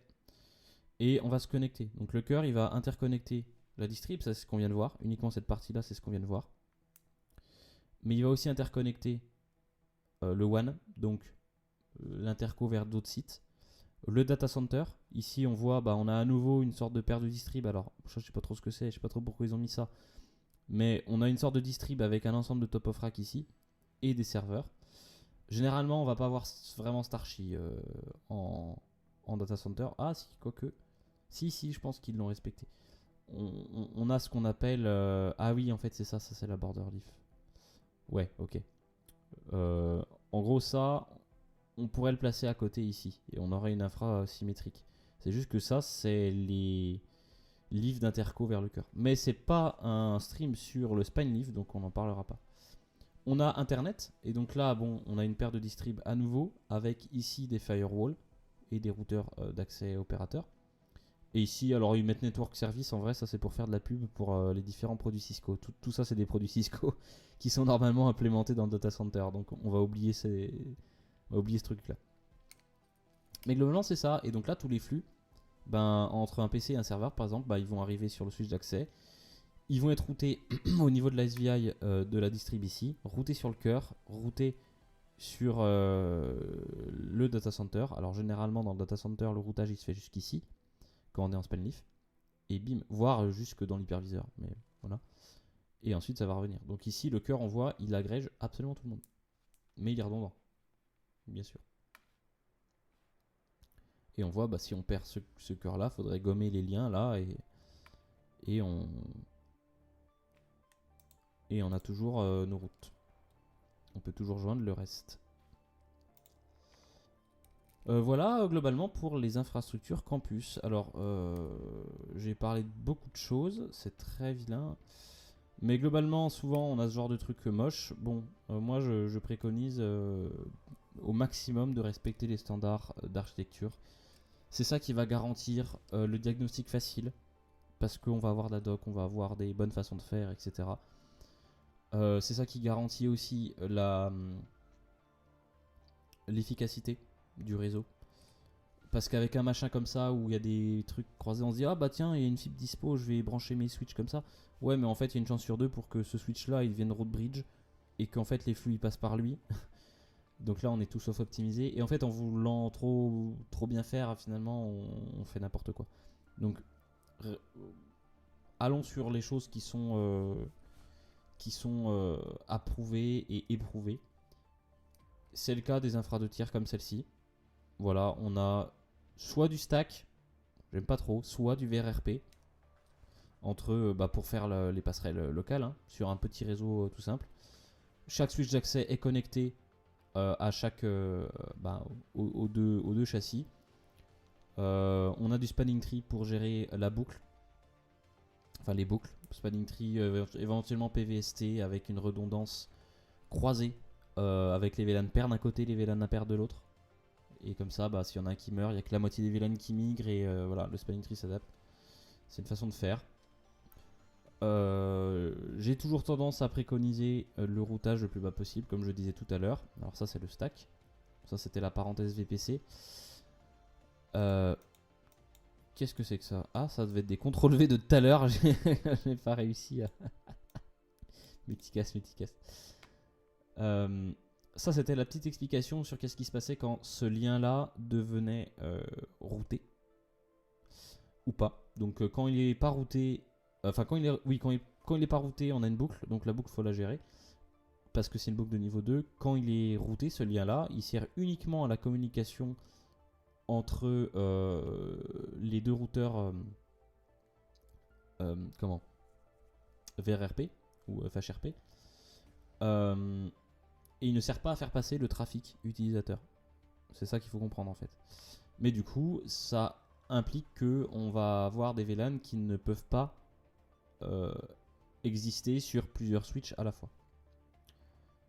Alors, évidemment, derrière, là, on peut avoir un switch avec le VLAN. Enfin, si ici, je précise, mais ici, on peut avoir un autre switch éventuellement avec un PC avec toujours ce VLAN dessus. C'est pas le problème, évidemment. Là, ça serait un switch. Mais Au niveau de l'accès ici, parce que bon, ça c'est pas trop légal, on n'a pas le droit de rajouter un niveau comme ça, mais on pourrait le faire. Ici, le VLAN 10 il peut pas exister à deux endroits à la fois. Parce que sinon, on va avoir un problème de routage.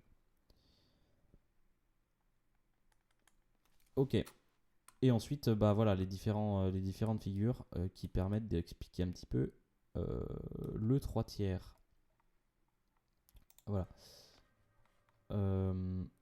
Est-ce que j'ai d'autres choses intéressantes là-dessus? Non, ça c'est la fabrique. On va pas parler de la fabrique.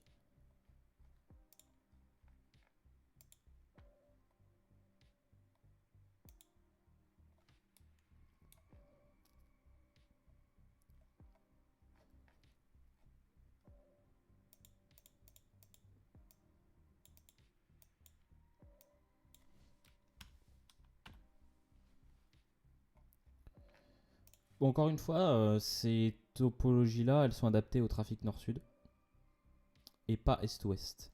C'est pour ça que je disais que moi ça me choquait pas forcément de mettre en place des ACL pour bloquer tout le trafic est-ouest et tout forcer. Le trafic nord-sud passera de toute façon par un pare-feu en fait. Donc encore une fois, ça dépend des cas. Malheureusement, il y a souvent dans les entreprises des vieux bouts de réseau legacy qui ont besoin d'avoir du L2 étendu, qui embêtent tout le monde parce qu'on est obligé de vraiment de faire des cas particuliers, etc. Après, on a les technologies d'encapsulation qui permettent de faire passer un L2, de l'amener où on veut dans le réseau, tout en maintenant un réseau L3. L'idée, si je reprends l'un de mes schémas, ouais,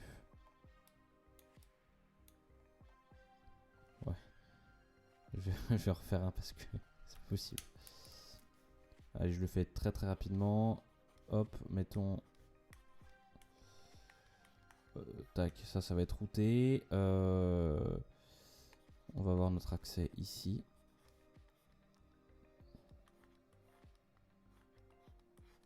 Ok. Ça c'est un PC. Et puis ça c'est un autre PC. Et puis en fait, je vais avoir une autre pile ici. Tac. Tac. Comme ça. Avec des autres piles d'accès.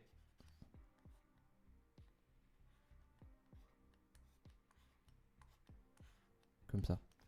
Et puis un PC là. Là, on l'a vu tout à l'heure, un VLAN il peut pas être à deux endroits à la fois. Ou alors, il faudrait remonter le routage des inter-VLAN ici. Mais nous, on veut pas monter le routage inter-VLAN ici. Le routage inter-VLAN, il va se faire au plus haut ici. Pas plus haut. Je suis contre. Et donc, du coup, comment si vraiment ce PC il doit être dans le même VLAN que celui-là, comment on fait? Ben, en fait, on va encapsuler. Donc, on va faire un tunnel, ben, c'est comme un VPN, entre les deux PC là. Voilà. Et du coup, le flux là, il est content parce que, en fait, on va mettre un réseau dans un autre réseau. C'est-à-dire que le flux, du point de vue du réseau là, c'est une communication entre ce routeur là et ce routeur là, en passant par là. Donc c'est un flux routé à tout ce qui est le plus classique. Mais en arrivant ici, il est décapsulé. Alors, il peut être décapsulé ici, il peut être décapsulé dans le PC, il peut être décapsulé à ce niveau-là. Il y a plein de façons de faire. Et pareil pour l'encapsulation. On peut faire vraiment un VPN client vers client en direct, comme ça. Ou alors, c'est lui qui s'occupe, et lui qui s'occupe de monter le tuyau. J'essaie d'avoir un... Ouais. Qui s'occupe de monter le tunnel. Et là, le tunnel, je vais le faire en rouge, par exemple. Ouais, tiens, comme ça. Le tuyau, il serait à ce niveau-là, par exemple. Et en fait, virtuellement, on bypass le corps. Voilà, et ça permet d'étendre le VLAN comme ça. Et je vais pas rentrer dans les détails parce que ça serait l'objet d'un stream sur les fabriques SD Access, par exemple, ou même les fabriques VXLAN classiques en data center. Mais l'idée, ça va être d'avoir... Ça peut faire office d'introduction pour un prochain stream, mais l'idée c'est d'avoir un backbone routé, ce qu'on appelle un underlay. Donc on a un ensemble de routeurs, tout est routeur, tout le monde est routeur, donc on a une joignabilité intégrale avec des chemins redondants, etc. de notre réseau. Et par-dessus, on va faire des réseaux virtuels, point à multipoint, en encapsulant nos trames dans des paquets UDP qu'on appelle, ça c'est une techno qu'on appelle VXLAN notamment, qui permet de construire des overlays. On appelle ça donc underlay, overlay, au-dessus, donc des overlays au-dessus de l'underlay. Ainsi, notre underlay, lui, il se contente de router des paquets dans un réseau qu'il connaît, avec des routes qu'il connaît, etc. Et au-dessus, en fait, il ne se rend pas compte le réseau d'underlay, mais au-dessus de lui, les paquets qu'il est en train de router, ils contiennent des trames qui appartiennent à des réseaux virtualisés. Voilà, je vais pas m'étendre là-dessus parce que sinon on va jamais s'en sortir. C'est un énorme sujet, mais qui est très intéressant. Donc voilà pour les archi-campus. Ça a été assez vite, mais je pense que j'ai dit à peu près ce qu'il y avait à dire. J'ai parlé un peu des bonnes pratiques, etc. Après, encore une fois, c'est pas un cours, je le fais comme ça pour essayer de me remémorer tout ce qu'il y a à savoir sur le design. Ouais. Et pour finir, je vais relire très rapidement mes notes que j'avais prises sur les modèles hiérarchiques. L'avantage de ces modèles-là, c'est que d'une part, c'est facile à comprendre. On sait qui fait quoi, etc. Il n'y a pas de virtualisation de réseau, c'est simple. C'est évolutif. Bon, on l'a vu avec un cœur, on peut ajouter, c'est pas un problème. L'isolation de panne, quand ça merde, c'est censé merder localement. Et le diagnostic est facile, surtout si on route. C'est économique, on n'essaie pas de faire tout le routage à un seul endroit. On a un routage qui est quand même distribué. Alors malgré tout, très souvent ce que je vois régulièrement en fait c'est ça. C'est on a de l'accès. On a ce qu'on appelle un cœur. C'est pas vraiment un cœur mais... Et on a un routeur. Ici. Un routeur firewall. Et des fois il y a des étages intermédiaires plus ou moins comme ça. Et puis souvent les gens ils font ça parce qu'ils savent pas faire. Ils font des boucles. Mais du coup là en fait absolument, on appelle ça un cœur mais il fait que de la commutation en fait. Et on a ici, c'est comme si moi je mettais ça comme ça, voilà. Donc absolument tout est censé passer par ce routeur là. Parce que ce routeur est gateway de tout. Imaginez tout ça, il n'y a plus de routeur. Donc je rappelle, hein, ça c'est des routeurs. Ça c'est des routeurs. Ça c'est des routeurs. Ça c'est des routeurs. Ça c'est des routeurs. Ça c'est des routeurs. Et ça c'est des routeurs. Dans notre réseau là. Et bien imaginez tout ce que je viens d'entourer, vous les transformez en switch. Et vous mettez un seul routeur. Allez, redondé. Généralement c'est redondé. Ils mettent des Forti ou des trucs comme ça. Voilà. C'est bête en fait de faire ça parce que du coup elles prennent extrêmement cher ces plateformes là. Plutôt elles s'occupent des SVI, elles ont les SVI d'absolument tous les réseaux. Alors c'est pas vraiment des SVI mais c'est des interfaces routées d'absolument tous les réseaux et elles s'occupent du coup de tout. Elles s'occupent du DHCP forcément, des relais DHCP, elles s'occupent de la sécurité, elles s'occupent de tout. Donc c'est pas une super idée de faire ça. Pourquoi on parle de L2 et de L3 ? En fait, chaque fonction dans ce genre de réseau, elle va être implémentée sur un équipement. Mais on peut implémenter plusieurs fonctions sur un même équipement.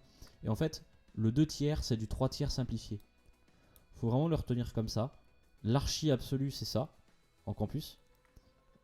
Si on la simplifie, on se dit on n'a pas besoin de la couche cœur, on va tout mettre le routage dans les switches de distribution. Et on obtient ce qu'on appelle un collapsed core, donc un cœur écroulé. Enfin, je sais pas pourquoi ils appellent ça comme ça. Euh, c'est ce qu'on retrouve dans les petites infras.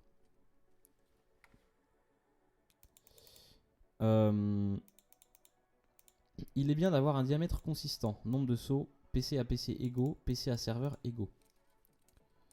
C'est-à-dire que on aime bien avoir une infra qui soit symétrique. On va pas avoir d'un côté ici un switch d'accès avec des PC et puis de l'autre côté une couche de distrib avec des PC, avec des switches d'accès et des PC derrière. Il faut à chaque fois avoir le même nombre de sauts. C'est beaucoup plus propre, c'est beaucoup plus prévisible, c'est beaucoup plus simple à diagnostiquer, c'est beaucoup plus évolutif.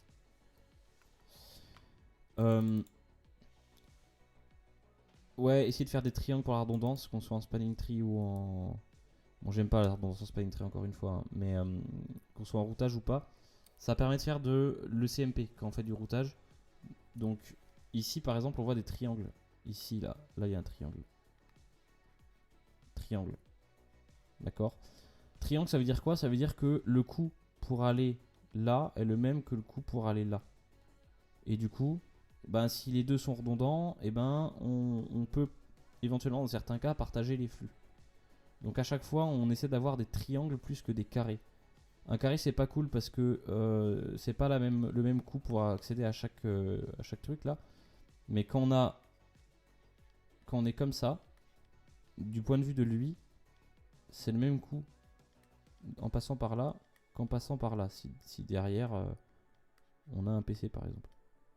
Bon, je simplifie à mort, mais en gros c'est ça l'idée. On essaie de faire de l'ECMP, Equal Cost Multipass. Ça c'est du routage. Quand on a dans un protocole de routage plusieurs routes avec la même métrique, dans certains cas on s'autorise à installer plusieurs routes de nos tables de routage vers un réseau de données. Et du coup on va load balancer. Donc une partie des flux on va les envoyer d'un côté, une autre partie on va les envoyer d'un autre côté.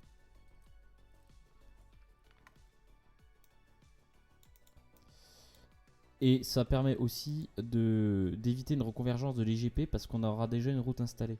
C'est-à-dire que s'il y a un pépin, si on perd un lien, on se retrouve pas à poil. On a déjà une autre route qui est prête, qui est déjà installée, et installée dans notre table de routage, mais surtout installée dans Ceph. Alors, Ceph, chez Cisco, c'est le système qui va permettre de programmer les ASIC pour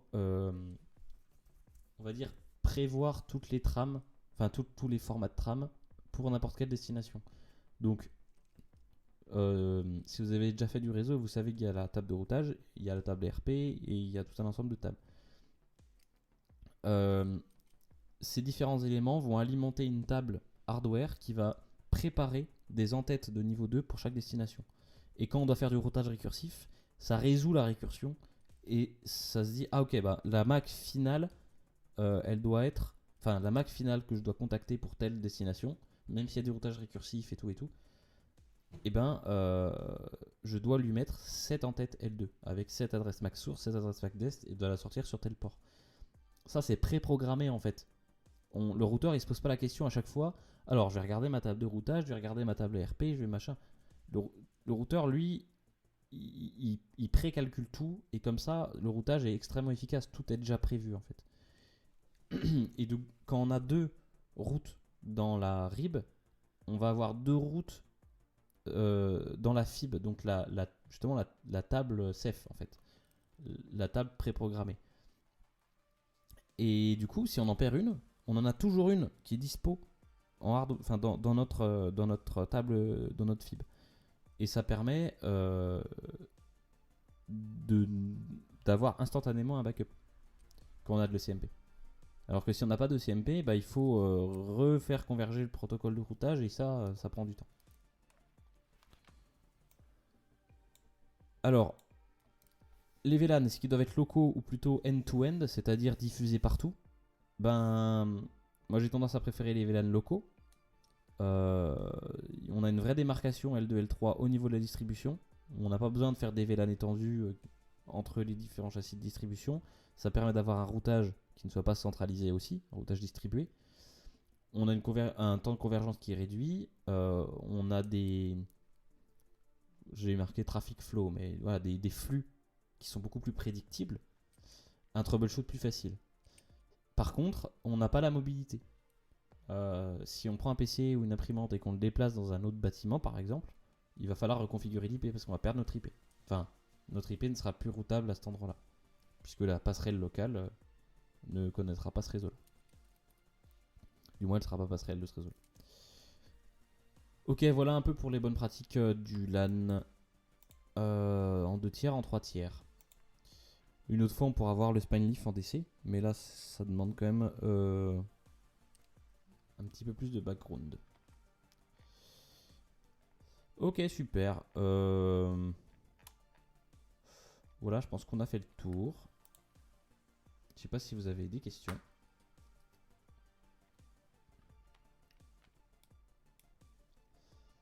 Et je ne sais pas ce que c'est le sujet de la semaine prochaine. Je vais regarder ce que je suis censé voir. Ouais, campus, ok. Encore pas mal de campus, je pense que ça va aller assez vite. Après, on pourra parler éventuellement du WAN, mais c'est pas quelque chose d'hyper intéressant dans le cadre de cette certif parce que c'est du WAN destination des entreprises. C'est pas du vrai WAN, c'est pas du service provider. La QoS, bon, la QoS c'est l'enfer. On pourra étudier ensemble éventuellement. Je pense que je vais plutôt faire ça les prochaines fois. Si, bah après, si, il faudrait qu'on regarde EIGRP, ASIS, OSPF, BGP. Et on aura plutôt fait le tour. Ok, bah super. Eh bien, à la semaine prochaine.